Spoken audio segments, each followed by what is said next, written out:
So before you tell me your business needs more leads, I want you to answer one question.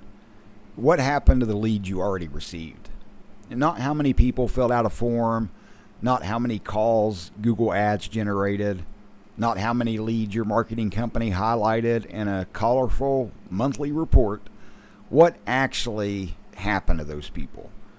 How many did you reach? How many needed the service you provide? How many received an estimate? How many hired you?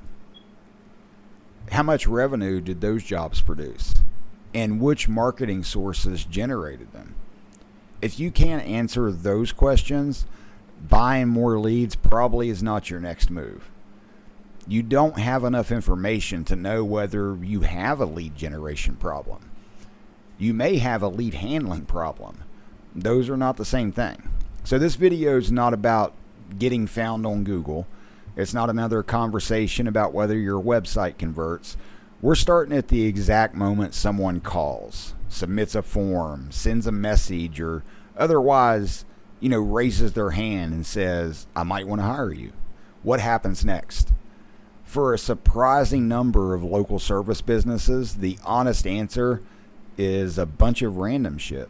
One lead calls the owner directly, another goes to the office, website forms get emailed to an inbox somebody checks occasionally, Facebook messages sit unread, a sales rep, writes a name on a piece of paper, an estimate gets sent, nobody responds, and everybody quietly assumes the customer hired someone else. And then at the end of the month, the owner looks at the sales numbers and says, we need more leads. Well, maybe you do, but first, show me what happened to the ones you had. A lead's not a result. A lead is the beginning of a process. So at minimum, every lead should move through like a few basic stages. So the inquiry came in, someone attempted to contact them, the lead was either qualified or disqualified, an appointment or estimate was scheduled, the estimate was delivered, the lead was followed up with, the job was won or lost, and then revenue was recorded. Now, it doesn't require some massive enterprise CRM with 17 dashboards and an AI assistant named Brad. A small service business can manage this with a properly built spreadsheet. A larger operation may need a CRM and some automation. The tool's not the important part. The important part's having one consistent process for making sure that every lead enters it. Because, once leads start living in 5 different places, you lose the ability to manage them. You lose the ability to evaluate your marketing. So let's say Google Ads generated 20 inquiries. So your marketing report says 20 leads. The campaign looks productive. But what if 5 were outside your service area? What if 4 of them wanted a service you don't provide? 3 of them never received a response. Maybe 5 of them received estimates and nobody followed up. What if 3 became customers? Those are all completely different problems. So bad targeting may have produced the irrelevant leads. A slow internal response probably wasted the good ones. A weak sales process may have lost the estimates. Or, a campaign may have produced 3 extremely profitable jobs and worked perfectly well. The total lead count doesn't tell you which of those things happen. And this is why I don't like evaluating marketing based on only cost per lead.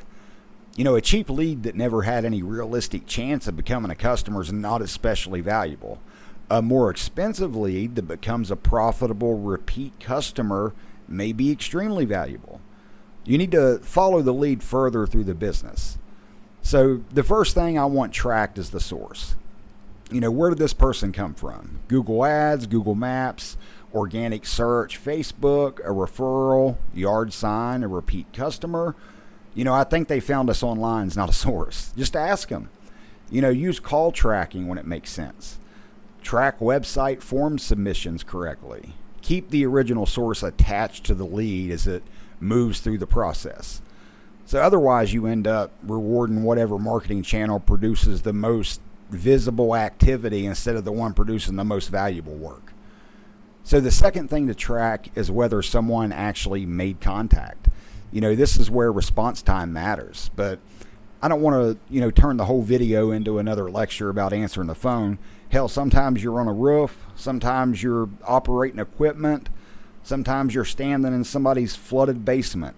I mean, you can't always drop everything and have a 20-minute sales conversation. I get it. But the business still needs a defined response. A missed call can trigger a text letting the person know you'll call back. A website submission can receive, immediate confirmation. Someone on the team can be assigned responsibility for all of the new inquiries. The lead should not have to wonder whether the form worked or whether your business still exists.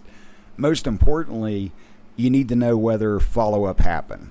Jeff usually handles those as not much of a system. A system tells you Jeff received the lead, attempted contact, and recorded the result. So if Jeff leaves tomorrow, the business shouldn't lose, its entire understanding of what's happening with prospective customers. So the third thing to track is qualification.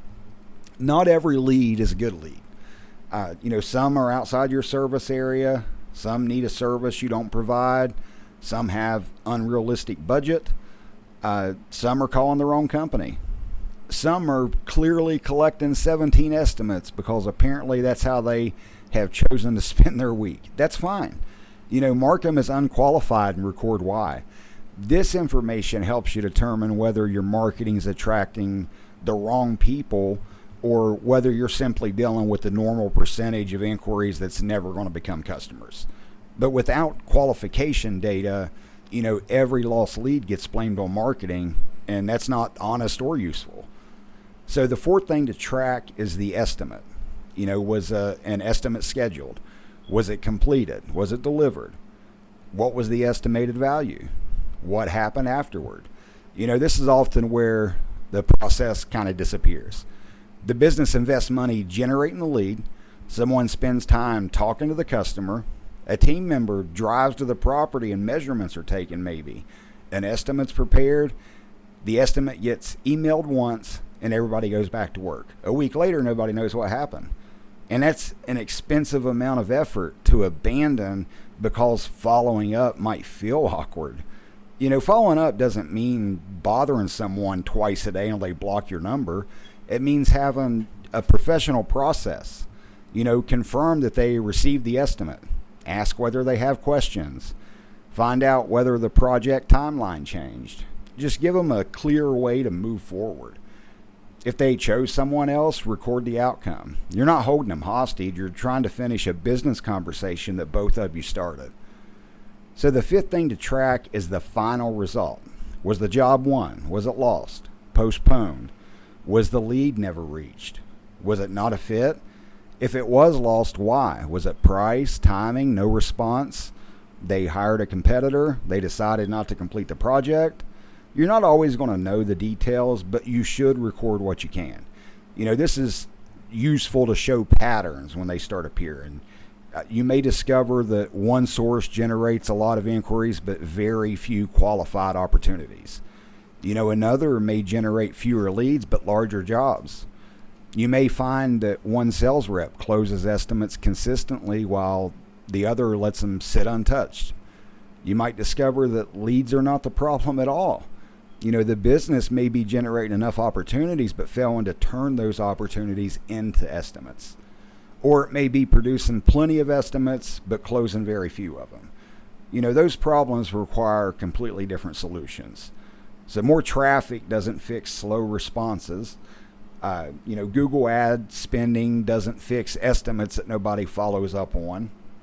A redesigned website doesn't fix a sales rep who never updates the lead status. Generating more leads for a broken process usually creates more confusion.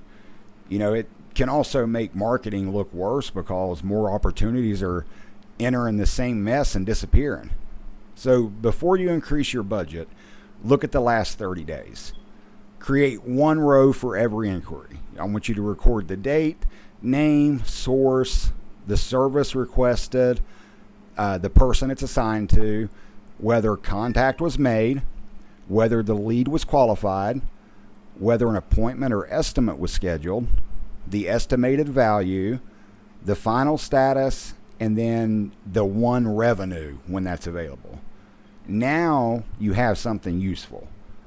You can calculate how many inquiries became qualified leads, how many qualified opportunities received estimates, how many estimates became jobs, how much revenue each source produced. Where are leads getting stuck? You don't need perfect data on the first day. You need a consistent process that becomes more accurate over time. And yes, there is a point where sometimes the answer really is more leads. So if you're responding consistently, you're qualifying opportunities, you're following up on estimates, tracking outcomes, closing a reasonable share of the right jobs, and your team still has unused capacity, then increasing lead generation probably makes sense. At that point, you have a system capable of handling the additional volume. But if you have no idea what happened to the last 20 inquiries, spending more money to generate the next 20 is not a strategy. You're pouring water into a bucket before checking whether the bottom's still attached. So before buying more leads, answer these questions. Where are your leads coming from? Who's responsible for responding? How quickly is contact attempted? How many are actually qualified? How many received estimates? How many estimates received follow-up? How many became paying customers? How much revenue does each source produce? If you can't answer those questions, just start there.